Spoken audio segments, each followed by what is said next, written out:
அநேக தடவைகள் தீர்மானம் பண்ணியிருந்த போதும், அநேக தடவைகளில் ஒரு ஞாயிற்றுக்கிழமை ஆராதனை இங்கே வருகிறதுக்காக பல மாதங்கள் முயற்சி செய்தும், ஆனால் தேவன் ஏற்ற நேரத்தில் கொண்டு வந்து இந்த இடத்துல எங்களை நிறுத்தி இருக்கிறார். ஆமென் சொல்லுங்க. அல்லேலூயா.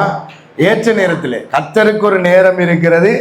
அந்த நேரத்தில் கர்த்தர் கொண்டு வந்து நிறுத்துவார். ஒவ்வொரு முறையும் உங்களை பாஷை கேட்கிற நேரம், சில நேரம் எல்லாம் கைகூடி வரும். டக்குன்னு பார்த்தா அதுக்கிடையில் வேற ஒரு வேலை வந்துடும்.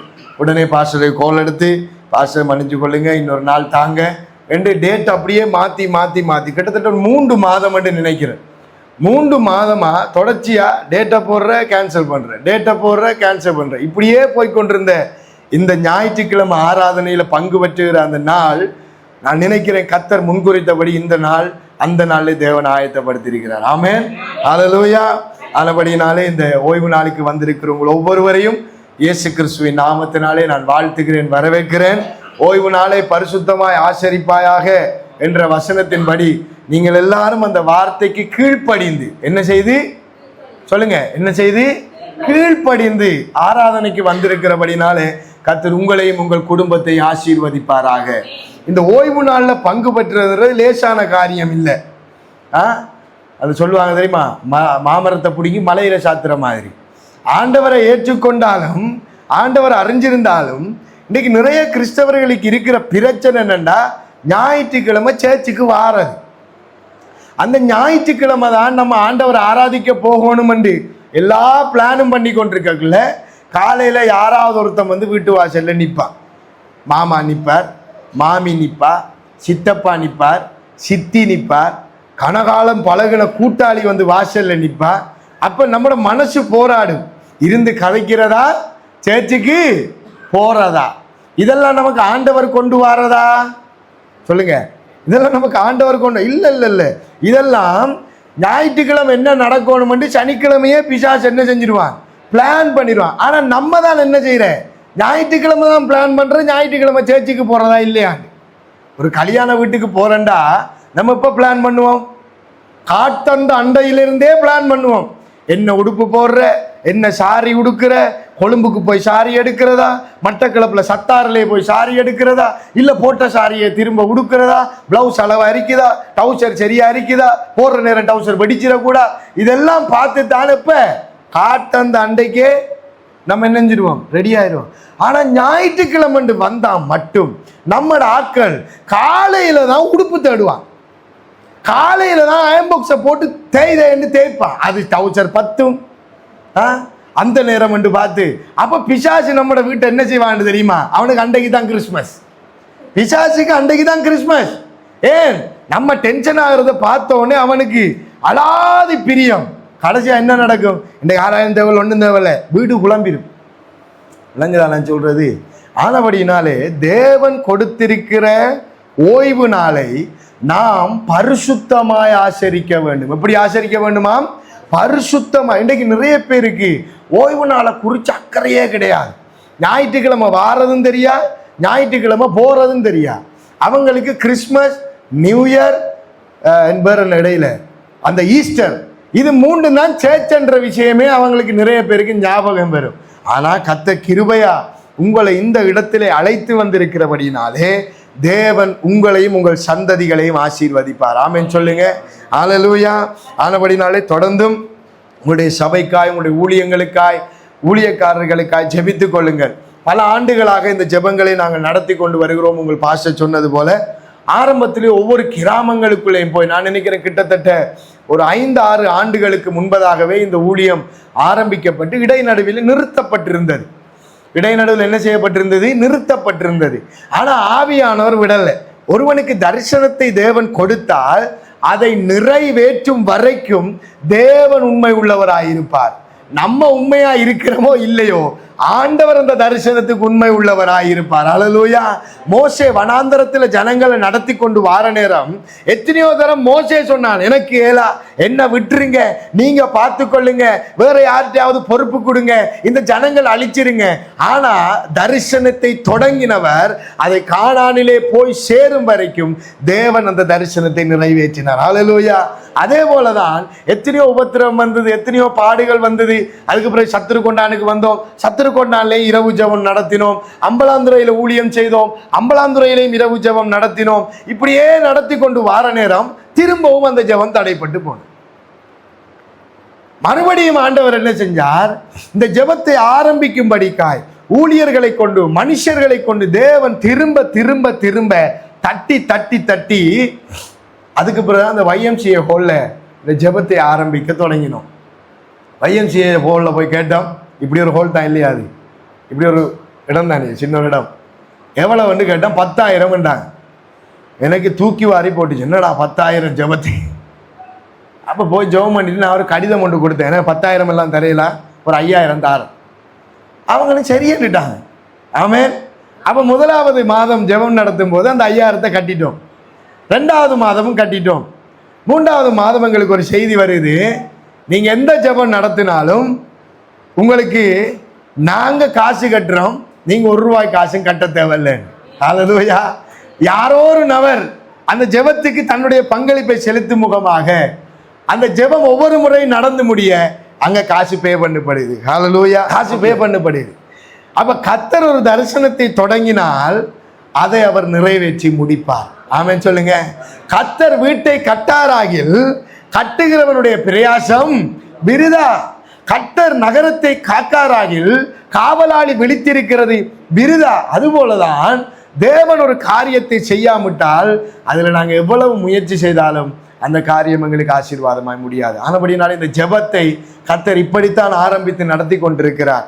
இந்த வருடங்கள் முழுவதும் மற்ற மற்ற கிராமங்களுக்குள்ள போய் ஜெபிக்கத்தக்கதாய் ஆவியானவர் எங்களுக்கு கிருபைகளை கொடுத்து கொண்டிருக்கிறார். வருகிற ஆண்டில இருந்து நான் நினைக்கிறேன், வருகிற ஆண்டில் இந்த ஆண்டை ஆண்டவர் ஆரம்பிக்க எங்களை கிருபை பாராட்டுவார்.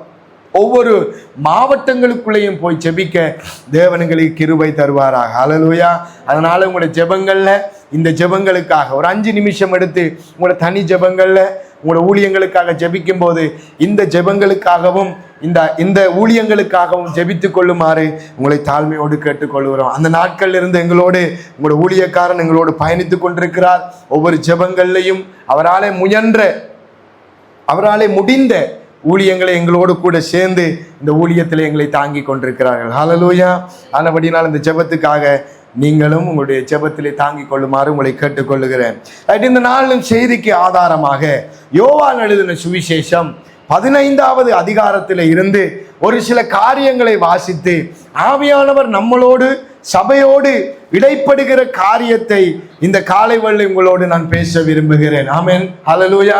எத்தனை பேர் இந்த காலை வேளையில் இந்த கர்த்தருடைய வார்த்தையை கேட்க ஆயத்தமா இருக்கிறீங்க? ஆமென். உங்களுடைய காதுகள் ஒவ்வொன்றும் திறந்திருக்கட்டும். தேவன் இந்த நாளில் நம்மளோடு பேசுவாராக. யோவான் எழுதின சுவிசேஷம் 15வது அதிகாரத்திலே முழுவதுமாய் நீங்கள் வாசித்து பார்த்தீர்களானால் அவர் திராட்சை தோட்டத்தை குறித்தும், திராட்சை செடியை குறித்தும், திராட்சை தோட்டக்காரனை குறித்தும் ஆவியானவர் இயேசு கிறிஸ்து மூலமாய் அந்த இடத்திலே பேசி இருக்கிறதை எங்களாலே காணக்கூடியதாக இருக்கிறது. இந்த செய்தி மிகவும் முக்கியமான செய்தியா இருக்கிறபடினாலே நீங்கள் இந்த செய்தியை மிகவும் மிகவும் அவதானமாய் கேட்குமாறு உங்களை தாழ்மையோடு கேட்டுக்கொள்ளுகிறேன். அப்ப 15ஆம் அதிகாரம் 1ஆம் வசனம் எங்களுக்கு என்ன சொல்லுகிறது?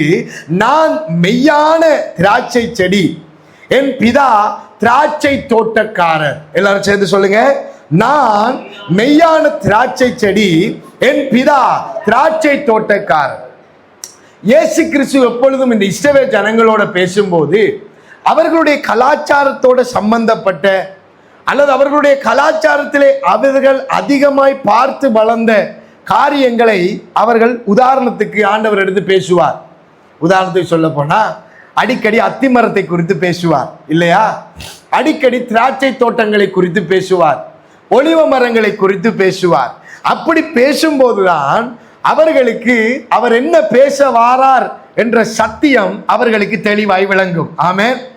நம்ம இந்த ஊர்ல இருக்கிறவங்களுக்கு உங்களுக்கு ஈச்ச மரத்தை பத்தி பேசினா விளங்குமா? ஏதாவது விளங்குமா? உங்களுக்கு தெரிஞ்சதெல்லாம் என்ன? தென்னை மரம், பனைமரம், மாமரம், வாழைமரம். இதை விட்டா நமக்கு ஒரு மரமும் தெரியாது. நம்மளோட வீட்டுல மாமரம், வாழைமரம், தென்னை மரம் இருக்கிற மாதிரி இஸ்ரவேல் ஜனங்களுடைய ஒவ்வொருவருடைய வீட்டுல ஒரு திராட்சை கொடியாவது இருக்கும். அது அவர்களுக்கு மிகவும் பெரிதான ஒரு ஆசீர்வாதம். இப்ப நம்மளோட வீட்டுல யாராவது அவசரத்துக்கு வந்துட்டாங்கன்னா உடனே தென்னை மரத்துல ஏறி ஒரு இளநியை வெட்டி அதை வந்தவங்களுக்கு என்ன செய்வோம்? கொடுப்போம். இப்பதான் அதெல்லாம் இல்லையே. இப்பதான் என்ன, உடனே புடிச்சிட்டு ஓடி போய் ஃப்ரிட்ஜை திறந்து ஒரு சோடா போத்தில் தூக்கிட்டு ஓடி வாரோம். இந்த சோடாவையும் ஜூஸையும் குடிச்சு தான் இன்றைக்கு நம்மட வாழ்க்கை இப்படி போய்கொண்டிருக்குது. நல்லா இருந்த மனுஷனெல்லாம் இன்றைக்கு ஆஸ்பத்திரியில் இருக்க காரணம் என்ன? இந்த சோடாவும் ஜூஸும். பாஸ்டர்மார் வீட்டை போனா ஒவ்வொரு ஆள்ற வீட்டையும் ஒவ்வொரு டீ குடிக்கணும். நிலைமையை யோசிச்சு பாருங்க. எங்கட நிலைமைய ஒவ்வொரு ஆள்ற வீட்டையும் சோடா குடிக்கணும், ஒவ்வொரு ஆள்ற வீட்டையும் கேக் சாப்பிடணும். இல்லாட்டி என்ன செஞ்சிருவாங்க? கோவிச்சிருவாங்க. நீங்க கோவிச்சிருவீங்கன்ட்டு நாங்க குடிச்சு கடைசியில கிளினிக் கொப்பியோட நிக்க வேண்டி வந்துடும். அதனால இனி பாஸ்டர்மார் வந்து அவங்களா வாயத்திறந்து டீ கேட்டா கொடுங்க, அவங்களா இல்ல தண்ணி போதுமெண்டா அதை கொடுங்க, அதை மனதார அவங்க குடிச்சிட்டு போயிடுவாங்க. ஆனா அந்த நாட்கள் என்ன நடந்தது? யாராவது ஒருவர் வீட்டுக்கு வந்தா டக்கண்டு இளநியை வட்டி என்ன செய்வோம்? குடிக்க கொடுப்போம். அது மாதிரி தான் இஸ்ரவேல் ஜனங்களும் யாராவது ஒரு விருந்தினர் வீட்டை வந்தாங்கன்னா அவங்க உடனே ஓடி போய் தங்களுடைய திராட்சை குலைகள்ல இருந்து நல்ல திராட்சை கறிகளை எடுத்து அதை பிழிஞ்சி இல்ல அதுல இருந்து தயாரிக்கப்பட்ட ஒரு நல்ல ஜூஸை வந்தவங்களுக்கு கொடுப்பாங்க. அப்ப இந்த திராட்சை கொடி என்றதும் திராட்சை செடி என்றதும் இவர்களுடைய வாழ்க்கையிலே பின்னி பிணைந்த ஒரு சம்பவம். வேதத்துல நீங்க அநேக இடத்துல பார்க்கலாம். எப்பெல்லாம் ஒரு திராட்சை தோட்டம் நாட்டப்படுகிறதோ அப்பெல்லாம் இஸ்ரவேல் ஜனங்கள் வீடு கட்டுவார்கள். நீங்க இனி பைபிளை வாசிக்கக்குள்ள அதை கொஞ்சம் உன்னிப்பாவது அனுப்பிச்சு வாசிங்க. எப்பெல்லாம் திராட்சை தோட்டத்தை நாட்டுகிறார்களோ அப்பெல்லாம் என்ன செய்வாங்க? திராட்சை தோட்டத்துக்கு பக்கத்திலே ஒரு வீடு கட்டுவாங்க. ஏனென்றால் இந்த இஸ்ரவேலிலே திராட்சை தோட்டத்தை நாட்டுகிற இடம் சாதாரணமான ஒரு இடம் இல்லை. அது உயரமான மலைகளிலே மலைப்பாங்கான மணல் நிலங்கள் சேர்ந்த ஒரு மலை பிரதேசத்திலே தான் இந்த திராட்சை தோட்டத்தை அவர்கள் என்ன செய்வார்கள்? நாட்டுவார்கள். அப்படி நாட்டும் போது அந்த நிலத்தை பண்படுத்தும் போது அந்த நிலத்துக்குள்ள இருக்கிற கல்லுகள், பெரிய பெரிய பாறைகள், இதெல்லாத்தையும் எடுத்து என்ன செய்வாங்க? அந்த திராட்சை தோட்டத்துக்கு பக்கத்திலேயே ஒரு வீட்டை கட்டிடுவாங்க. நான் சொல்றவங்களுக்கு விளக்கிட்டா? அப்ப எப்பெல்லாம் திராட்சை தோட்டத்தை நாட்டுகிறார்களோ அப்பெல்லாம் என்ன நடக்கும்? அங்க ஒரு வீடும் கட்டப்படும். அப்ப யோசிச்சு பாருங்க, இஸ்ரவேல் ஜனங்களுக்கு திராட்சை தோட்டம் என்கிறது ஒரு லேசான காரியம் இல்லை, ஒரு லேசான விஷயம் இல்லை. அவர்கள் திராட்சை தோட்டத்தை பற்றி பேசும்போது எப்பப்பெல்லாம் திராட்சை தோட்டம் என்று வருகிறதோ அப்பெல்லாம் அவர்கள் என்ன செய்வார்கள்? அவர்கள் தங்களை நினைவு கூறுவார்கள். ஏனென்றா எல்லா இடத்திலேயும் திராட்சை தோட்டம் என்பது மிக மிக மிக மிக முக்கியமான ஒரு ஆசீர்வாதமாக இருக்கிறது. வாசிக்கலாமா? வாசிங்க. சங்கீதம்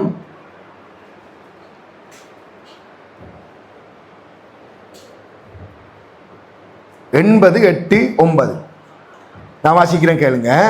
நீ எகிப்தில் இருந்து ஒரு திராட்சை கொடியை கொண்டு வந்து ஜாதிகளை துரத்தி விட்டு அதை என்ன செய்தீர்?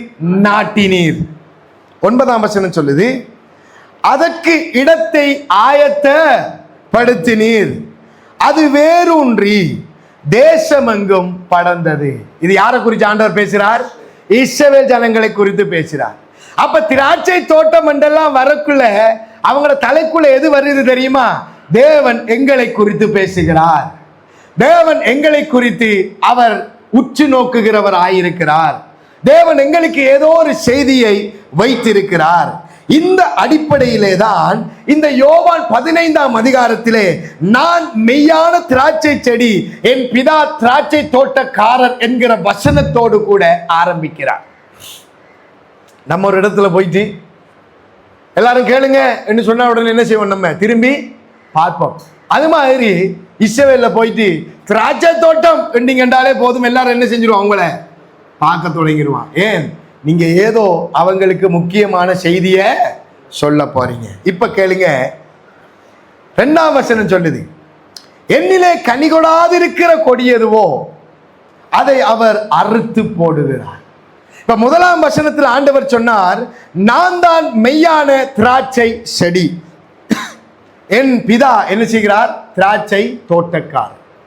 இதுவரைக்கும் திராட்சை தோட்டத்தை குறித்து கேள்விப்பட்ட இஸ்ரவேல் ஜனங்களுக்கு இப்போ ஒரு புது விஷயம் என்றாகுது. என்ன தெரியுமா? திராட்சை செடி.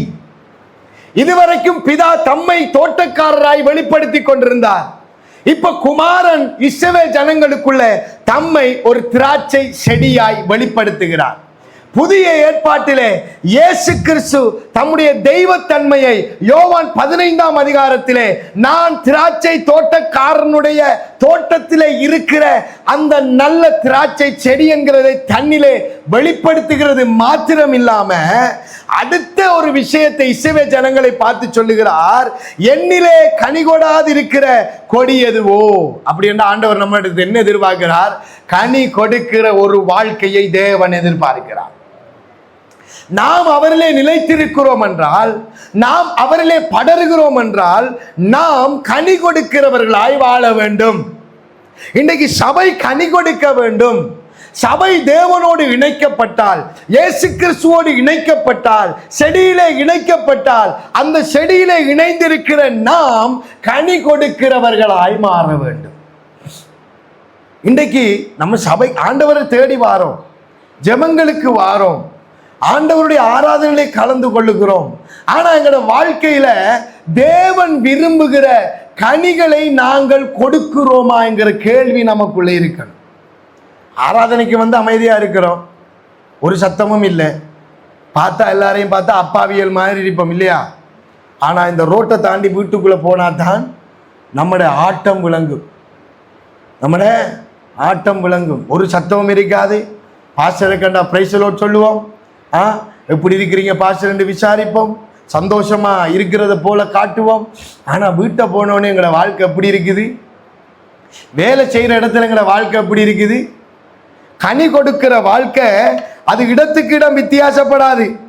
எல்லா இடத்திலும் இயேசு கிறிஸ்துவை தரித்த மனுஷன் எல்லா இடத்திலும் கனி கொடுக்கிறவனாய்த்தான் இருக்கணும். அந்த கனியை தேவன் நம்மிடத்திலே எதிர்பார்க்கிறார்.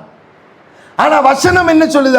அவர் கண்டிப்பா ஒரு காரியத்தை சொல்லுகிறார், என்னிலே கனி கொடாதிருக்கிற கொடி எதுவோ அதை அவர் அறுத்து போடுகிறார். யார் அறுத்து போடுகிறாராம்? பிதா அறுத்து போடுகிறார். இன்னைக்கு நிறைய பேர் வாழ்க்கை பாருங்க, சபையில இருந்த நிறைய பேர் இன்றைக்கு ஆக்கள் அட்ரஸே இல்லை. அவங்களோட குடும்பம் ஆண்டவரை தேடி இருக்கும், ஆண்டவரை ஆராதிச்சிருக்கும், ஆண்டவருக்கு ஊழிய செய்திருக்கும்.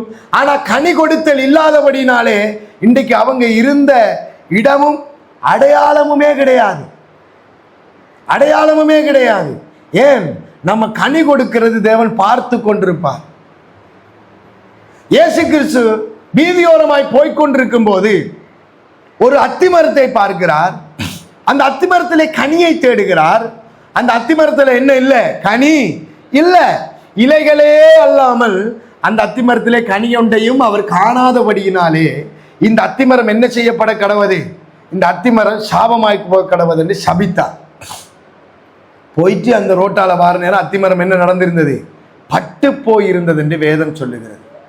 அந்த அத்திமரத்துக்கு அந்த நிலைமை என்றா இன்றைக்கு நீங்களும் நானும் ஞானஸ்நானம் எடுத்து திருவிருந்திலே பங்கு கொண்டு அவருடைய இரத்தத்தையும் அப்பத்தையும் துணிகரமாய் புசித்து இன்றைக்கும் இரட்டை வேஷம் போடுகிற வாழ்க்கை வாழ்ந்து கொண்டு இருப்பேனா இருந்தால் அந்த வாழ்க்கை கனகாலத்துக்கு நிலைக்காது.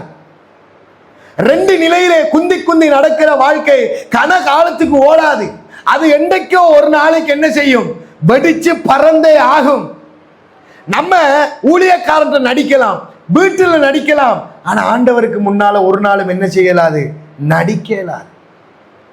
அதனால இன்றைக்கு ஒரு தீர்மானம் எடுப்போம், என்றைக்கும் தேவனுடைய அந்த சபையிலே நான் கனி கொடுக்கிறவர்களாய் இருக்க வேண்டும். கலாத்தியர் எடுத்து வாசிங்க. கலாத்தியர் 5:22 நோட் பண்ணிக்கொள்ளுங்க, நான் வாசிக்கிறேன். ஆவியின் கனியோ அன்பு, சந்தோஷம், சமாதானம், நீடிய பொறுமை, தயவு, நற்குணம், விசுவாசம், சாந்தம், இச்சையடக்கம், இப்படிப்பட்டவைகளுக்கு விரோதமான பிரமாணம் ஒன்றும் இல்லை.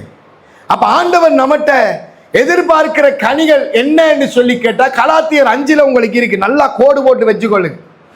7 மண்டா இதை எழுதி உங்களோட கண்ணாடியில கொஞ்சம் ஒட்டி வைங்க. கண்ணாடியில என்ன செய்யுங்க? உங்களோட கண்ணாடியில சொல்லுங்களேன், ஒட்டி வைங்க. நம்ம அதானே அடிக்கடி பார்க்கிறோம் இல்லையா? அடிக்கடி நம்மளை போய் பார்க்கிற இடம் என்ன? கண்ணாடி. அந்த கண்ணாடியில இந்த ஆவியின் கனிகள் 9ஐயும் எழுதி வைங்க. ஒவ்வொரு நாளும் அதை பார்த்து கேளுங்க, ஆண்டவரே இந்த ஆவியின் கனிகள் 9ம் எனக்குள்ள வேலை செய்யட்டும், இந்த ஆவியின் 9 கனிகளும் இந்த வாழ்க்கையில கிரியை செய்யட்டும். பிதா என்னை பிடுங்கி போடாத படிக்கு, பிதா என்னை நெருப்பிலே போடாத படிக்கு, என்னை அதிக கனிகள் கொடுக்கும் படிக்கு என்னை என்ன செய்யும்? சுத்திகரித்து என்னை பரிசுத்தமாக. அடுத்தது ஆண்டவர் சொல்றார், கனி கொடுக்கிற 15ஆம் அதிகாரம் 2ஆம் வசனம், கனி கொடுக்கிற கொடி எதுவோ அது அதிக கனிகளை கொடுக்கும்படி அதை சுத்தம் செய்கிறார். இப்ப நமக்கெல்லாம் திராட்சை தோட்டத்தை பற்றி தெரியா இல்லையா? நமக்கு தென்னந்தோட்டம் தெரியும், மாந்தோட்டம் தெரியும், சோளந்தோட்டம் தெரியும், கச்சாந்தோட்டம் தெரியும். ஆனா அந்த திராட்சை தோட்டம் நமக்கு என்ன செய்யறாங்க, அதுக்குள்ள என்ன வேலை செய்யறாங்க ஒன்றுமே நமக்கு தெரியாது தானே. இந்த திராட்சை தோட்டத்தில் என்ன செய்வாங்கண்டா, இந்த திராட்சை தோட்டங்கள்ல அது பூவும் பிஞ்சுமா இருக்கும்போது நல்ல கனிகளை எல்லாம் விட்டுட்டு கொஞ்சம் வளராத ஆரோக்கியம் இல்லாத சின்ன சின்ன பிஞ்சுகள் எல்லாம் என்ன செஞ்சிருவாங்க? பிச்சு போட்டுருவாங்க. விளங்க நான் சொல்றது? நம்ம அப்படியெல்லாம் செய்ய மாட்டோம். இப்போ மாமரத்தில் ஒரு குறிப்பிட்ட அளவு காய்ச்சிட்டேன்னா பிஞ்செல்லாம் ஆஞ்சி போடுவீங்களா? வீட்டை ஆஞ்சி போட்டால் அவங்கள என்ன சொல்லுவாங்க? இந்த பாரு தலை கலண்டதுன்னுவாங்க இல்லையா? ஆனால் இவங்க என்ன செய்வாங்க, இந்த தோட்டத்தில் பூவும் பிஞ்சுமா இருக்கும்போது இந்த ஒரு அளவுக்கு ஆரோக்கியம் இல்லாத வளர்ந்த திராட்சை பழங்களை அவங்க ஆஞ்சிருவாங்க. எதற்காக ஆயிராங்கண்டா, கீழே ஊத்துற தண்ணி இருக்குதானே, கீழே போடுற பசலை இருக்குதானே, அது ஆரோக்கியமான பழங்களுக்கு போகாம ஆரோக்கியம் இல்லாத பழங்களுக்கும் அந்த தண்ணியும் பசலையும் என்ன செஞ்சு கொண்டிருக்கும்? போய்கொண்டிருக்கும். அப்ப அது ஆரோக்கியம் இல்லைன்னு ஆரம்பத்திலே தெரிஞ்சிட்டு அப்ப அதுக்கு ஏன் தண்ணி ஊத்துவான்? நான் சொல்ற விளங்கிட்டா? சில பிள்ளைகளை வீட்டில் என்ன செஞ்சிருவாங்க? தண்ணி தெளிச்சு விட்டுருவாங்க. நான் சொல்ற விளங்குதா? வீட்டில் ஒரு 4 பிள்ளை இருந்தா கூடுதலாக கடைசி பிள்ளைய தான் என்ன செஞ்சு விட்டுருவாங்க? இது சரி வராது, இல்லாட்டி இது ஊழியத்துக்குத்தான், இது நம்மளோட குடும்பத்துக்கு சரி வராதுன்னு தண்ணி தெளிச்சு விடுற மாதிரி அந்த திராட்சை தோட்டத்தில் இருக்கிறவங்களும் என்ன செய்வாங்க? இது இந்த தோட்டத்தில் இருக்கிறதுக்கு சரியான கனி இல்லை என்று அதை எடுத்து போடுவார்கள். ஏன் தெரியுமா? அந்த கனியும் நல்ல கனிகளை கெடுக்கும். இப்ப விளங்கிட்டா ஏன் ஆண்டவர் கனி கொடுக்காதெல்லாம் புடுங்குறாரு? ஏன்? அது நல்லா இருக்கிறதையும் கெடுத்து போடும். ஆண்டவர் ஒரு உவமையில அழகாய் சொன்னார். ஆண்டவர் சொன்னார், ஒரு வயல்வெளியில கோதுமையும் புல்லும் இருக்குது, களைகளும் இருக்குது. அதை என்ன செஞ்சிடாத, களைகளை ஒரு நாள் நீ பிடுங்கிறாத. அப்படி பிடுங்கும் போது என்ன செய்யும்?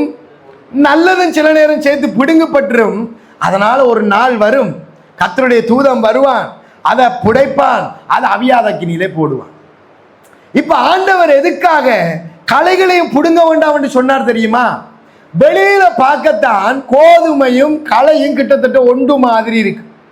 அப்படித்தான் நீங்க அடையாளம் கண்டாலும், அப்படித்தான் நீங்க அந்த களைகளை சரியா அடையாளம் கண்டுபிடிச்சாலும், களையை பிடுங்குற நேரம் நீங்க ஒரு விஷயத்தை பார்ப்பீங்க, இந்த களைகளுடைய வேர்களும் கோதுமையுடைய வேரோட இணைஞ்சிருக்கும். விளங்கிட்டா?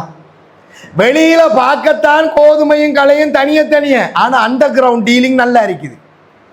சில விசுவாசி அப்படித்தான், வெளியில 2 பேருக்கும் சண்டை, ஆனா வீட்டை போனா 2 பேரும் நல்ல கூட்டு. விளங்குதா? அப்ப இந்த களை என்ன செய்து அந்த கோதுமையை கீழால ஜாயின் பண்ணுது. என்ன வாண்டி? விளங்குதா? என்னண்ட பாச்ச நமக்குத்தான் பிரசங்கம் போலேலா, இது வரைக்கும் சந்தோஷம். இப்ப இருந்தே அதுகளை கற்றுக்கொள்ளுங்க. இந்த சபையில போய் காப்பு தாடி ஈடு வச்சுட்டு தார இதெல்லாம் நிப்பாட்டி இருக்கு. மாலை தாடி ஈடு வச்சுட்டு தார நிப்பாட்டிருங்க. 1000 ரூபா கைமாத்தா தாடி நிப்பாட்டிருங்க. இது உங்களுடைய சபையை எதிர்காலத்தை கெடுக்கும். நான் சொல்ற விளங்க அவங்க இது ஆரம்பத்திலிருந்தே பழகி கொள்ளுங்க. ஆரம்பத்திலிருந்தே சபைகளுக்கு சில ஒழுக்கத்தை வைத்து, இன்னைக்கு பாஸ்டர் சொன்னார் இல்லையா, கட்டாயம் நீங்க ஜெபத்துக்கு வரணும். அது மாதிரி நீங்க கட்டாயம் இவைகள் என்ன செய்யணும்? இந்த ஒழுக்கங்களை கடைபிடிக்கணும். இப்ப நீங்க 2 பேரும் கடன் வாங்கிடுவீங்க.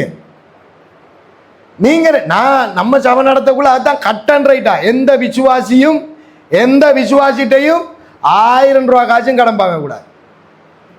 இதை நான் கொம்பனியா நடத்துறோம். சீட்டு கொம்பனி மாதிரி. ஆரும் எந்த விசுவாசிக்கும் நகை கொடுக்க கூடாது வீடு வைக்கிறதுக்கு. நாளைக்கு விசுவாசி நீங்களும் வர மாட்டீங்க. கடைசியில் பாஸ்டர் 2 பேர் வீட்டையும் போகும். விளங்குதா? கடைசியில் யாருக்கு லாபம் சொல்லுங்க? வீடு வச்சா கடைக்காரனுக்கு லாபம். அவன் கொண்டு போயிடுவான் நகையை. கடைசியில் நீங்க சபையில் இருக்க மாட்டீங்க. இப்ப விளங்கிட்டா? மேலே ஆண்டவர் எதுக்காக இந்த கலையை பிடுங்கவனாண்டு? கலையை பிடுங்கக்குள்ள அண்டர் கிரவுண்ட்ல வேர் ஓடிக்கொண்டே இருக்குது. அப்ப அதோட சேர்த்து கோதுமையும் என்ன செஞ்சிடும்? பிடுங்கப்பட்டுரும். அதனால ஆண்டவர் சொன்னார், கொஞ்சம் பொறுமையா இருங்க. இந்த கலைக்கு ஒரு நாள் வரும். நீங்க கலைகளா இருக்க விரும்புனீங்கண்டா உங்களிடத்திலிருந்து ஒரு நாள் நல்ல கனிகள் வராது. நான் சொன்னேன், இந்த கடன் கேட்கறது, மாலையை போய் வாங்குறது, காப்பை போய் வாங்குறது, தோட போய் வாங்குறது, நல்ல சாரி கட்டி வந்தா பின்னேரம் போய் நிற்கிறது, இந்த சாரியை கொஞ்சம் தான் கல்யாணம் விட்டு கொடுத்துட்டு வாரு, இதெல்லாம் சேர்ச்சுக்குள்ள என்ன செய்யக்கூடாது? இருக்கக்கூடாது. நீங்க தேவனுடைய பிள்ளைகளா இருந்தால் நீங்கள் கனி கொடுக்கிறவர்களாய் இருக்க வேண்டும். ஏண்டா தோட்டக்காரர், தோட்டத்துக்கு எஜமான் உங்களை எப்பவும் பார்த்து கொண்டே இருப்பார். அதனாலதான் ஆண்டவர் 15ஆம் அதிகாரத்தில் பேசும்போது பேசினார், எப்பொழுதெல்லாம் நல்ல கனி இன்னும் அதிக கனிகளை கொடுக்க வேண்டுமோ அதற்காகவே கனி கொடுக்காத, பிரயோஜனம் இல்லாத, பூத்தும் பிரயோஜனம் இல்லாத கனிகள் எல்லாவற்றையும் தேவன் எடுத்து போடுகிறார், பிடுங்கி போடுகிறார். ஆனபடினாலே இதை குறித்து நாங்கள் என்ன ஜாக்கிரதை உள்ளவர்களாய், சபையிலே ஜாக்கிரதை உள்ளவர்களாய் நாம் இருக்க வேண்டும். அது அடுத்த வசனம், அதே வசனம், கடைசி காரியம் சொல்லுகிறது, அது அதிக கனிகளை கொடுக்கும்படிக்கு அதை அவர் என்ன செய்கிறாராம்? சபை என்றது உங்களை சுத்தப்படுத்துகிற ஒரு இடம். சலவை தொழிற்சாலை. ஒரு உடுப்பு எப்படி கழுவிங்க? இப்பதான் வாஷிங் மெஷின் வந்துட்டு அது கழுவுது, எங்களுக்கு என்ன தெரியும் பாஸ்டர், அது வேற விஷயம். ஆனா உண்மையா இந்த சலவை தொழிலாளிகள் உடுப்பு கழுவுறத பார்த்துருக்கீங்களா? நெட்டுப்புள்ள போட்டு அதை அவிச்சு அதை 4 தரம் குத்தி 4 தரம் போட்டு அடிச்சு அதுக்கு பிறகுதான் அந்த வெயில கொண்டே இதுக்கு பேர சுத்தம் பண்றேன். அப்ப சேர்ச்சும் வாஷிங் மெஷின் சலவை இல்லை. எல்லா உடுப்பையும் போட்டு ஒண்டா போட்டு சின்ன ஒரு அடி ஒன்று அடிச்சு காய போடுறது இல்லை. ஒரு சலவை தொழிலாளி எப்படி அந்த உடுப்பை சுத்தம் செய்கிறானோ அதுபோல உங்கள் ஆத்துமாவை சுத்தம் பண்ணும்படிக்காய் தேவன் உங்களுக்கு சபையை கொடுத்திருக்கிறார். நாம் எனக்கா? அப்ப நீங்க சுத்திகரிக்கப்படணும்டா, அதிக கனிகளை கொடுக்கணும்டா, உங்களோட ஊழியக்காரன் உங்களை சுத்திகரிக்கிறதுக்கு நீங்க இடம் கொடுக்கணும். அவர் கண்டிக்கும் போது, அவர் உங்களை சரிப்படுத்தும் போது, அவர் உங்களை வழிநடத்தும் போது நீங்கள் அதுக்கு என்ன செய்யணும்? இடம் கொடுக்க வேண்டும். அப்படி இடம் கொடுக்கலண்டா நீங்க என்ன செய்ய மாட்டீங்க? அதிக கனிகளை கொடுக்க மாட்டீங்க. சபை விட்டு சபை மாறுவீங்க. ஆனா உங்களால் என்ன செய்யலாது? நான் அடிக்கடி சொல்ற ஒரு உதாரணத்தை சொல்றேன். எங்கட வீட்டு ஒரு தென்னை மரம் இருந்துச்சு. முதல் அந்த தென்னை மரத்தை வாசல்ல தூக்கி நாட்டினோம். பார்த்தா அந்த இடத்துல நிறைய கல் இருந்ததால அந்த தென்னை மரம் படிவா வளரல. அதை திரும்ப பிடிக்கொண்டே அடுத்த வாசல்ல நாட்டினோம். நாட்டி போட்டு பார்த்தா இந்த ரூமுக்கு நிறைய சரியா வெயில் வருது, சரி வராது. அதையும் திரும்ப பிடுங்கி கொண்டு இந்த வாசல்ல கொண்டு வந்து நாட்டினேன். காய்க்குமா? காய்க்கா. இப்படியே பிடுங்கி நாட்டிட்டு இருந்தா நீங்க கடைசி வரைக்கும் காய்க்க மாட்டீங்க. தென்னங்கண்டாவே இருப்பீங்க. ஒரு நாளைக்கு இஞ்ச வாழை மரத்தை நாட்டுங்க, அதை பிடிங்கி கொண்டு இஞ்சான நாட்டுங்க. நான் சொல்ற மாதிரி செஞ்சு பாருங்க. நீங்க வேர் பிடிக்கவும் மாட்டீங்க, நீங்க கனி கொடுக்கவும் மாட்டீங்க. நீங்க கனி கொடுக்கிறவர்களாய் இருந்தால் ஒரே இடத்திலே நாட்டப்பட்டவர்களாய் இருக்க வேண்டும். அது யாரா இருந்தாலும் சரி. உங்களுடைய சபையில உங்களுடைய மேய்ப்பனுக்கு கீழ்ப்படிந்து நீங்கள் அந்த சபையில நாட்டப்பட்டவர்களாய் இருக்க வேண்டும்.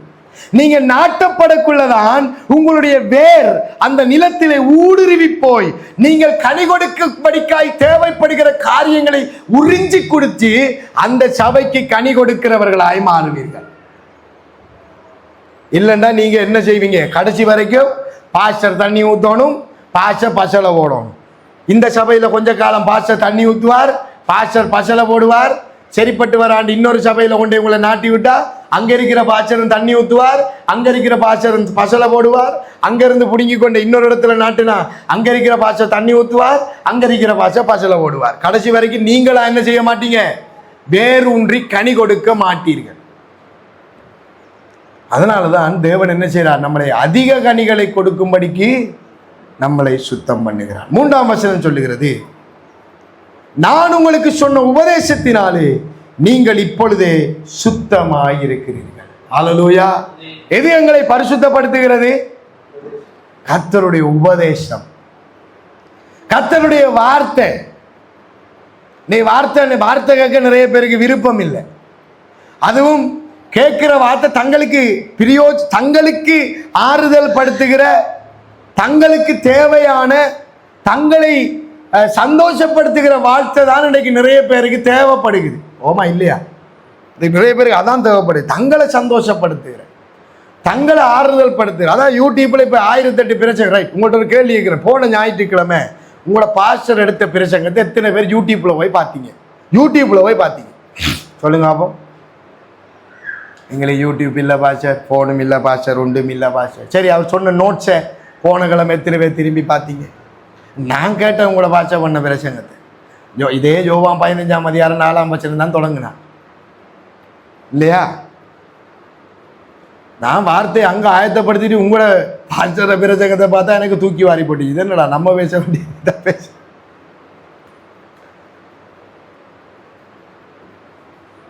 நம்ம வார்த்தையில வளரணும். இந்த காதுகளால் எவ்வளவு விஷயத்தை கேட்கிறோம், இந்த கண்களால் எவ்வளவு விஷயத்தை, தேவையில்லாத விஷயத்தை பார்க்கிறோம்.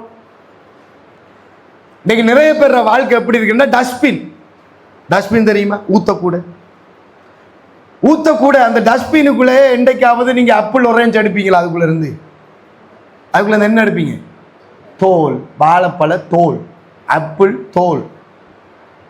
எது தேவையில்லையோ, இன்னைக்கு நிறைய விசுவாசிற தலையும் அப்படித்தான் இருக்கு. எது தேவையில்லையோ அதான் மண்டி போய் கிடக்கு. பாஸ்டர் வீட்டை இறங்குன உடனேயே கம்ப்ளைண்ட் லிஸ்ட் வந்துடும். என்ன அது பாச்சர், இது பாச்சர், அப்படி பாச்சர், இப்படி பாச்சர், அங்க அது பாச்சர், இவர் திஞ்ச பாச்சர், எனக்கு கேலா பாச்சர், நான் ஓட போறேன் பாச்சர், நான் நிக்க மாட்டேன் பாச்சர். தலை முழுக்க டஸ்ட்பின். வார்த்தை இருக்கும் என்றால் வசனம் சொல்லுது, அந்த வார்த்தையினாலே நீங்கள் சுத்தமாவீர்கள். அந்த வார்த்தையினாலே நீங்கள் என்ன செய்வீர்கள்? சுத்தமாவீர்கள். இன்னைக்கு விசுவாசி சுத்தம் இல்லாம டஸ்ட்பின் மாதிரி இருக்கிறது காரணம் என்ன தெரியுமா? வார்த்தை இருதயத்தில் இல்லை. இல்லாட்டி ஒரு பிரச்சனை வந்த உடனே வார்த்தை இருந்தா உடனே என்ன செய்யும்? ஆண்டவர சமூகத்தை தேடி ஓட பார்ப்போம். ஆண்டவர வார்த்தையில் என்ன சொல்லுது என்று பார்ப்போம். ஆண்டவர வசனம் எப்படிப்பட்டதுன்றதை கேட்போம். வசனமாகத்தான் சொல்லுது, உபதேசத்தினாலே நீங்கள் இப்பொழுது சுத்தமானீர்கள், வார்த்தையினாலே சுத்தமானீர்கள். அபிஷேக கூட்டத்துக்கு போறதாலேயோ, சுவிசேஷ கூட்டத்துக்கு போறதாலேயோ, அற்புத சுகமளிக்கும் ஆராதனைக்கு போறதாலேயோ நீங்க சுத்தமாகல, அவருடைய உபதேசத்தினாலே நீங்கள் சுத்தமானீர்கள். சுத்தமா இருந்தா தானே பரலோகம் போகலாம். சுத்தமா இல்லாட்டி பரலோகம் போகலாமா? பரிசுத்தம் இல்லாமல் ஒருவனும் பிதாவை சொல்லுங்க தரிசிக்க முடியாது. அப்ப பரிசுத்தம் எங்க இருந்து வரும்? தேவனுடைய வார்த்தையிலிருந்து வரும். தேவனுடைய வார்த்தையில் இருந்தால் பரிசுத்தம் வரும். தேவனுடைய உபதேசத்தில் இருந்தால் பரிசுத்தம் வரும். நீங்க 1000 பேர் பிரசங்கம் கேட்கல, உங்களோட பாஸ்டர் உங்களோட யூடியூப்ல போற பிரசங்கத்தை கேளுங்க. விளங்குதோ விளங்கலையோ, தெரியுதோ தெரியலையோ, நீங்க உங்களோட வீட்டில் கேட்டுக்கொண்டே இருங்க. ஏன் மற்றவன் என்ன பேசுறான்ற நமக்கு தெரியாது, ஆனா உங்களோட பாஸ்டர் என்ன பேசுறான்றது உங்களுக்கு தெரியுமே இல்லையா? மற்றவங்க எப்படிப்பட்ட உபதேசம் பேசுறாங்கன்னு நமக்கு இன்றைக்கு 1000 உபதேசம் வந்துட்டு, 1000 ஆராதனை முறைகள் 1000 மாறிச்சு. 1000 காரியங்கள் இன்றைக்கு மட்டக்களப்பில் பெருகிட்டு. ஒருத்தன் சொல்றான் ஆவியானவர் இல்லைன்றான், ஒருத்தன் சொல்றான் இயேசு இல்லைன்னு, கடைசியில் கடவுளே இல்லைன்னு வந்து குந்திட்டு இருக்க போறானே. ஒருத்தன் சொல்றான் இயேசு என்று கூப்பிடாத, ஒருத்தன் சொல்றான் ஆவியானவர் இல்லாத அந்த ஆவியானவர் என்றான். நான் சொல்றேன், விளங்கிட்டாங்க. இப்படி உபதேசங்கள் இருக்கும்போது உங்களை நடத்துகிறவர்கள், உங்களுக்காக ஜெபிக்கிறபடியினாலே, உங்களை நடத்துகிறவர்கள் உங்கள் மேலே கரிசனை வைத்திருக்கிறபடியினாலே, உங்களை நடத்துகிறவர்கள், உங்களை குறித்து விசாரிக்கிறபடியினாலே அவங்க உங்களுக்கு என்ன பேசுறாங்கன்றதை கேளு. இன்னைக்கு பேசுகிற செய்தியை அடுத்த கிழமை என்ன செய்யுங்க, கேளுங்க. வீட்டை போய் போன கிழமை பண்ண செய்தி என்ன செய்யுங்க, இந்த கிழமை போய் வீட்டை கேளுங்க.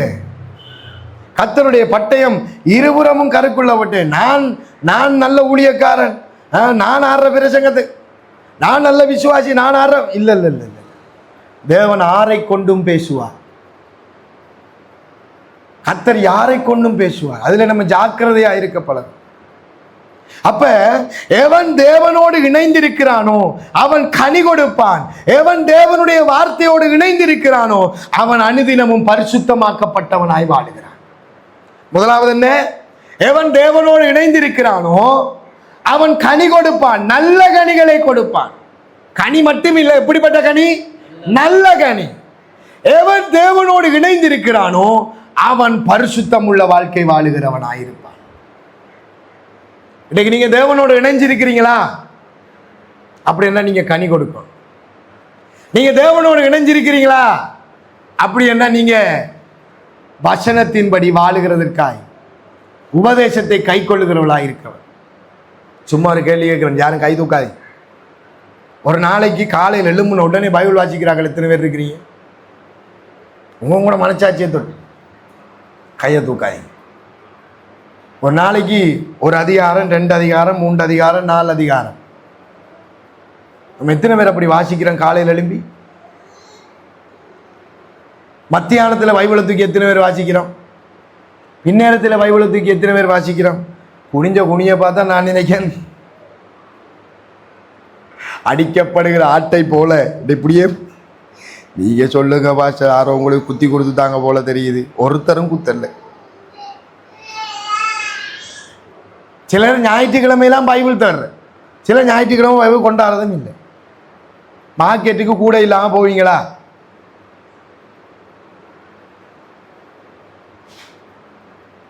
பள்ளிக்கூடத்துக்கு கொப்பி சாமான் இல்லாமல் போவீங்களா? அடித்து திறத்த மாட்டார் பிரின்சிபல். ஆனால் சேர்ச்சுக்கு மட்டும் கைவீசி, அம்மா கைவீசி, கடைக்கு போகலாம் கைவீசி, முட்டாய் வாங்கலாம் கைவீசி. பைபிள் எங்க தெரியா வாசல், வீட்டை தான் வச்சேன் காணல. சொல்ற விளக்கிட்டான் அவனுக்கு. தேவனுடைய வார்த்தைக்கும் வசனத்துக்கும் நாம முக்கியத்துவம் கொடுக்கிறவர்களா இருக்கு. நான் சொல்றேன் அடிக்கடி, விளங்குதோ விளங்கலையோ வாசி. சத்தியத்தை அறிவீர்கள், சத்தியம் உங்களை விடுதலையாக்கும். அந்த உபதேசத்தினாலே நீங்கள் என்ன செய்யுங்கள்? சுத்தமாயிருக்கிறீர்கள். 4வது கடைசியாய், என்னில் நிலைத்திருங்கள், நானும் உங்களிலே நிலைத்திருப்பேன். அக்ரிமெண்ட் விளங்கிட்டா உங்களுக்கு? இது ஒரு அக்ரிமெண்ட். ஆண்டவர் சொல்லல நான் உங்கள நிலைச்சிருப்பேன். நீங்க எப்படி போனாலும் சரிதான், நீங்க எந்த பாருக்கு போனாலும் சரிதான், நீங்க எங்க போனாலும் சரிதான், யார்கிட்ட வட்டிக்கு வாங்கினாலும் சரிதான், யார்கிட்ட போய் என்ன தடமானம் வச்சாலும் சரிதான், நான் உங்கள நிலைத்திருப்பேன். அப்படி சொல்லல. நான் உங்கள என்னில நீங்க நிலைச்சிருங்க. ஃபர்ஸ்டா நீங்க முதல் என்னில நிலைச்சிருங்க, என்னில தங்கியிருங்க. அப்பதான் நான் என்ன செய்வேன்? உங்கள நிலைத்திருப்பேன். கொடியானது யாரு? நீங்க. கொடியானது இப்ப யாரு தான் கொடி? நீங்க தான் கொடிகள். கொடியானது திராட்சை செடியிலே, யார் திராட்சை செடி? இயேசு கிறிஸ்து. இயேசு கிறிஸ்துவில் நிலைத்திராவிட்டால் அது என்னவாய் கனி கொடுக்காதாம்? தானாய் கனி கொடுக்காது. பூக்கம்பாளைய கொண்டே நாட்டி பாருங்க, பூக்கம்பாலை காய்க்குமா? பூக்கம்பாலை சொல்ல, நான் தென்னை மரத்தோடு இருக்க மாட்டேன், நான் தனியா போய் எங்கேயாச்சும் ஒரு இடத்துல நாட்டப்பட்டு நான் குலகுலையா காய்க்க போறேன், எங்கேயாச்சும் சொல்லுமா பூக்கம்பாலை போய்? அப்படி சொல்லாது. அதான் ஆண்டவர் திராட்சை செடியை வச்சு சொல்லியிருக்கார். நமக்கு பூக்கம்பாலண்டா தானே விளங்கும். நமக்கு திராட்சை கொடி, திராட்சை செடி ஒன்று கொஞ்சம் குழப்புது. ஏன்னா இந்த வசனம் பாசியக்குள்ள எனக்கே பெரிய குழப்பம். எழுதி கோடு ஓட்டு தான் பார்க்கும். அப்ப சுருக்கமா சொல்ல போனா, நீங்க தென்னை மரத்தோட என்ன செஞ்சு கொள்ளணும்? இணைஞ்சிருத்தான் நீங்க என்ன செய்யலாம்? கனி கொடுக்கலாம். இல்லைண்டா என்ன செய்யலாது? கனி கொடுக்க இயலாது. இந்த சர்பத் கடைக்கு போனீங்கன்னா ஒரு கிளாஸுக்குள்ள ஐஸை போடுவான் இல்லையா? ஒரு கிளாஸுக்குள்ள ஐஸை போடுவான், இன்னொரு கிளாஸுக்குள்ள இந்த இன்கிரீடியன்ஸ் எல்லாத்தையும் போட்டு தேசிக்காய் எல்லாத்தையும் புடிஞ்சு அந்த ஜூஸ் எல்லாத்தையும் தூக்கி போட்டு என்ன செய்வான் அவன் ரெண்டையும் செண்டா தாத்த இந்த ஐஸ் அங்க போய் அங்க இருக்கிற ஜூஸ் இங்க வந்து ஒரு வித்தியாசமான டேஸ்ட் வரும் இல்லையா? ஆண்டவர் அதைத்தான் சொல்றார். நீங்கள் என்னிலும் நான் உங்களிலும். அப்ப அவரில் நாமும் நாம் அவரில் நிலைத்திருக்கும் போது நம்முடைய வாழ்க்கையில புதுவிதமான ஆசீர்வாதம், புதுவிதமான சுவை, புதுவிதமான கனி உங்களுடைய வாழ்க்கையில என்னுடைய வாழ்க்கையில தேவன் எதிர்பார்க்கிற அந்த கனியை நாம் கொடுக்கிறவர்களாய் மாறுவோம். ஆமென் சொல்லுங்க. இன்றையில இருந்து நான் அவரிலும் அவர் என்னிலும் நிலைத்திருக்க வேண்டும். அவருடைய உபதேசத்தினாலே நான் பரிசுத்தமாக்கப்பட வேண்டும். அவரிலே நிலைத்திருந்து கனி கொடுக்கிற வாழ்க்கை நான் வாழ வேண்டும். என்னிலே நீங்கள் நிலைத்திராவிட்டால் நீங்கள் என்ன செய்ய மாட்டீங்க? கனி கொடு. இந்த உலகத்தில் கனி மிக மிக முக்கியம். கனி மிக மிக முக்கியம். ஆண்டவர் நம்மளை பரலோகத்துக்கு கூப்பிடும் போது உத்தமமும் உண்மையும் உள்ள ஊழியக்காரனே எஜமானுடைய சந்தோஷத்துக்குள் பிரவேசி என்று சொல்லுவாரே தவிர 30 வருஷ விசுவாசியே எஜமானுடைய சந்தோஷத்துக்குள் பிரவேசி சொல்ல மாட்டார். டாக்டரே, என்ஜினியரே, லோயரே பரலோகத்துக்கு வா சொல்ல மாட்டார். ஆண்டவர் ஒன்றே ஒன்று சொல்வார், உங்களையும் பார்த்தா தான் சொல்வார், என்னையும் பார்த்தா தான் சொல்லுவார், உத்தமமும் உண்மையும் உள்ள ஊழியக்காரர். இந்த உத்தமமும் உண்மை நம்மளோட வாழ்க்கையில இருக்கணும்டா நான் அவரோடு நிலைத்திருக்க வேண்டும். நான் அவரோடு என்ன செய்யணும்? நிலைத்திருக்க வேண்டும். இன்றைக்கு ஒரு தீர்மானம் எடுப்போம். நம்ம அதிகம் வேதம் வாசிக்கிறவங்களா, அதிகம் தேவனை தேடுகிறவர்களாய், அதிகம் தேவனோடு இணைந்திருக்கிறவர்களாய், கனி கொடுக்கிறவர்களாய், அவருடைய உபதேசத்திலே பற்றி பிடிக்கப்பட்ட வாழ்க்கை வாழுகிறவர்களாய், அவருடைய உபதேசத்திலே நெருங்கினவர்களாய் எங்களை மாற்றிக்கொள்வோம்.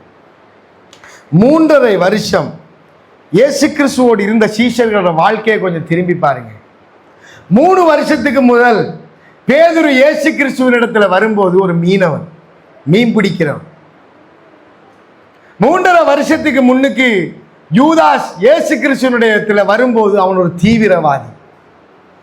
3 வருஷத்துக்கு முன்னுக்கு மத்தேயு இயேசு கிறிஸ்துவினிடத்துல வரும்போது அவன் ஒரு வரி வசூலிக்கிற ஒரு மனுஷன்.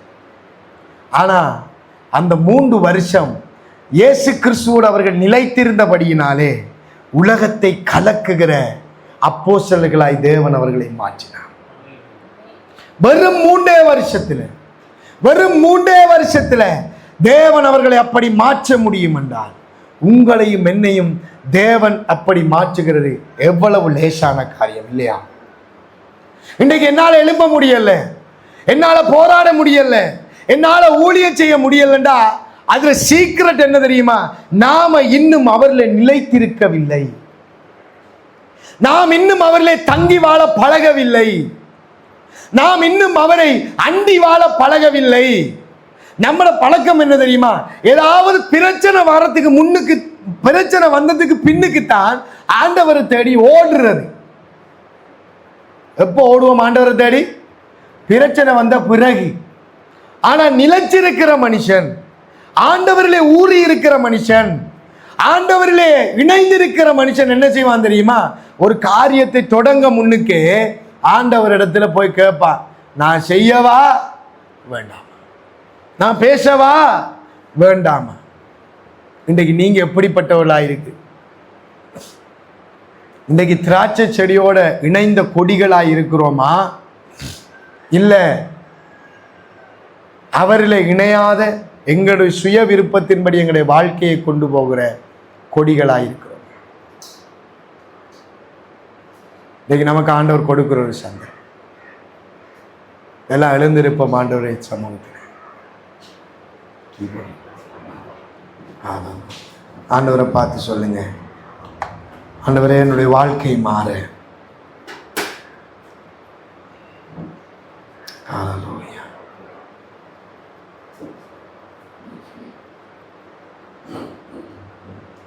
நீர் என்னை தேடி வராதிருந்தார், நீர் என்னை. நன்றி.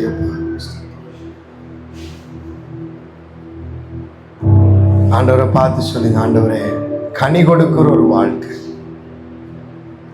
கனி கொடுக்கிற ஒரு வாழ்க்கை, கனி கொடுக்கிற ஒரு வாழ்க்கை. சத்தியத்தை அறிந்து சத்தியத்தின்படி வாழுகிற ஒரு வாழ்க்கை. நீர் என்னை தேடி வராதிருந்தா நான் என்றோ மரித்திருப்பேன். உம் கிருபை என்னில் தராதிருந்தா நான் என்றோ மரித்திருப்பேன். சொல்லுங்க எல்லாரும் சேர்ந்து. நீர் என்னை தேடி வராதிருந்தால் நான் என்றோ மரித்திருப்பேன். உம் கிருபை என்னில் தராதிருந்தால் நான் என்றோ மரித்திருப்பேன். என் தேவா சொல்லுங்க, என் ராஜா உம் கிருபை போதுமே. என் தேவா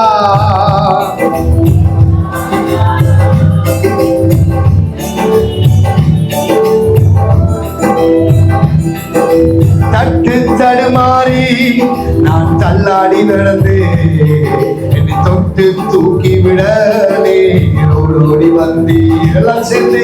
தட்டு தடுமாறி நான் தள்ளாடி நடந்து தொட்டு தூக்கி விட நீரோடு ஓடி வந்தீர். சொத்தோ சுகமோ தேவையில்லை, சொல்வன் சொந்தம் நீ போதும்.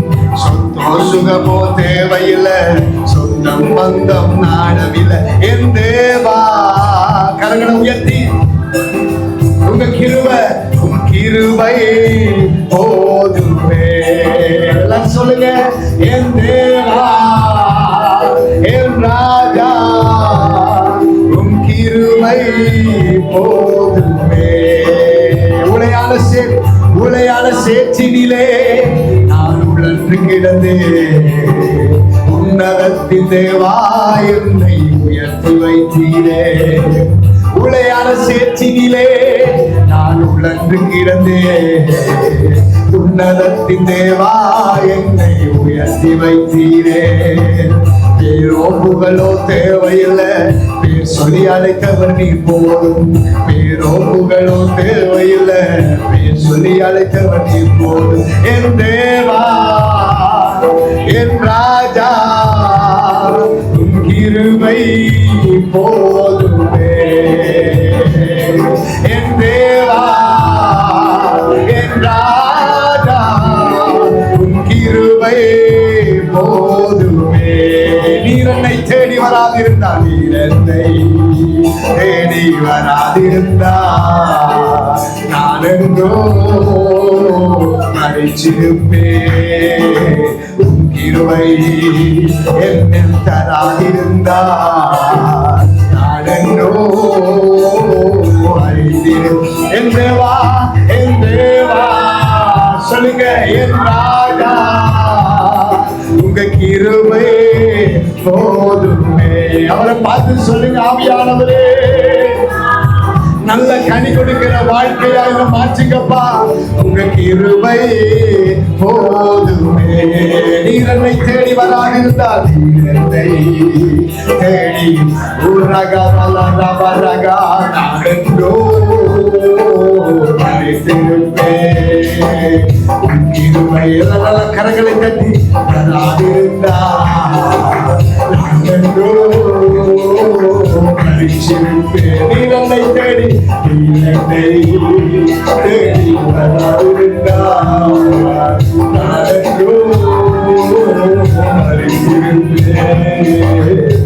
கிருபை என்னில் தராதிருந்தால் நான் என்றோ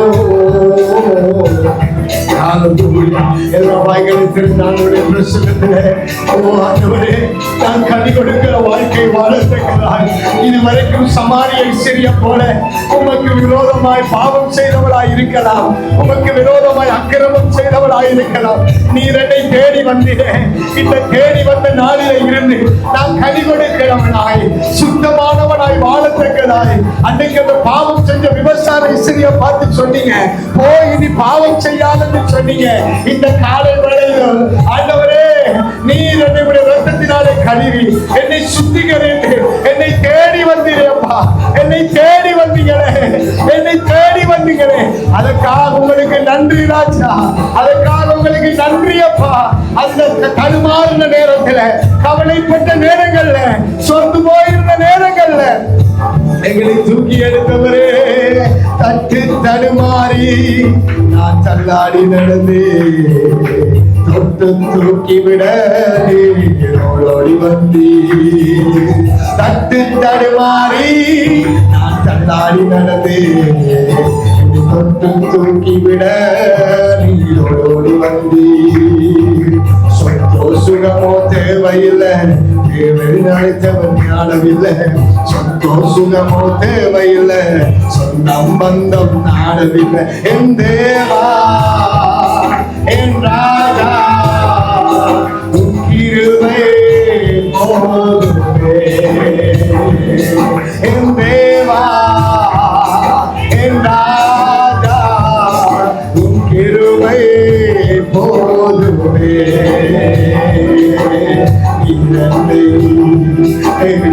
வராதிருந்தா நானெந்தோ அறிந்திருப்பேன். கிருபை என்னில் தராதிருந்தா நானெந்தோ அறிந்திருப்பேன். சொல்லுங்க, நீரத்தை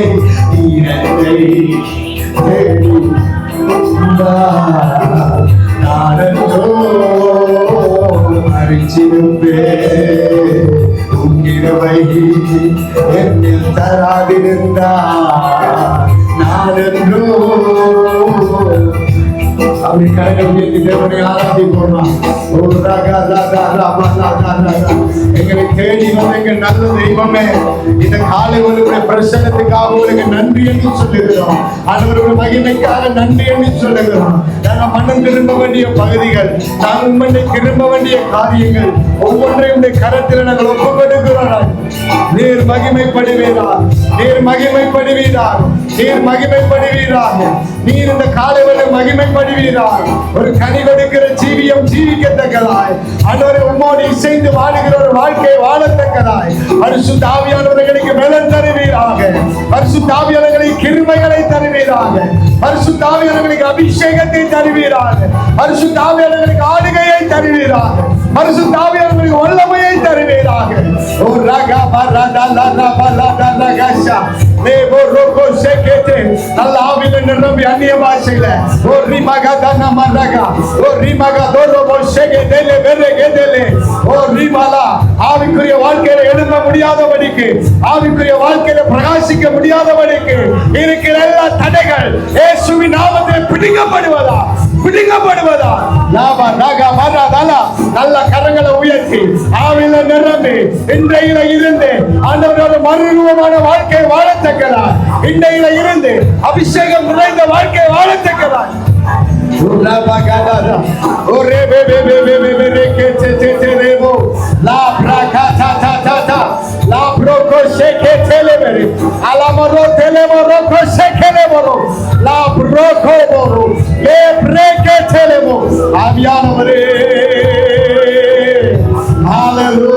நல்ல கரங்களை தட்டி ஆவியில நிரம்பி நல்ல கரங்களை தட்டி எல்லா கட்டுக்கள் அறுக்கப்படுவதா, எல்லா அந்தகார வல்லமைகள், மந்திரவாதத்தின் கிரியைகள், சூனியத்தின் வல்லமைகள் இயேசுவின் நாமத்திலே அகன்று போ.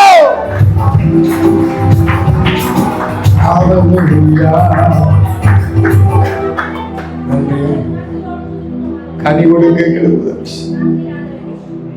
பிதா எதிர்பார்க்கிறது, கனியை கொடுக்கிறது. ஏதோ நாங்கள் ஒன்றால பிரயோஜனமான ஊழியக்காரர்கள் எங்கள் கடமைகளை மாற்ற எங்கள் தகுதிக்கு மீறியாண்டவரே, நாங்கள் செய்த ஒவ்வொரு காரியங்கள் எங்களுக்கு மன்னிப்பு.